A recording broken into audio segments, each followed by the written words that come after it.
Hi everyone. তো কিছুদিন আগে বানিয়েছিলাম পটলের খোসা বাটা, আর আজকে বানাবো ঝিঙের খোসা বাটা। তার জন্য লঙ্কা, পেঁয়াজ, রসুন, টমেটো আর ঝিঙের খোসা নিয়ে পেস্ট করে নিলাম।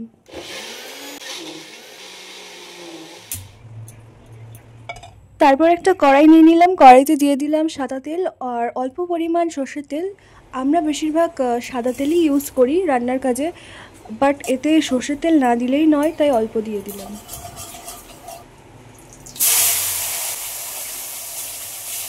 ফোড়নে দিয়েছিলাম এমনি জিরে, কালো জিরে, শুকনো লঙ্কা আর হলুদ।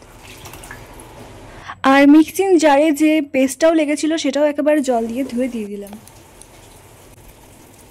তারপর এক এক করে সব মশলা দিয়ে দিলাম, হলুদ গুঁড়ো, লঙ্কা গুঁড়ো, জিরে গুঁড়ো, ধনে গুঁড়ো। তারপর একটু মিট মশলা গুঁড়োও দিয়েছিলাম বেশি টেস্ট হওয়ার জন্য। তারপর একটু চিনি, একটু নুন দিয়ে ভালো করে নেড়ে চেড়ে শুকনো হয়ে এলে নামিয়ে নিলাম আর সার্ভ করেছিলাম ভাতের সাথে।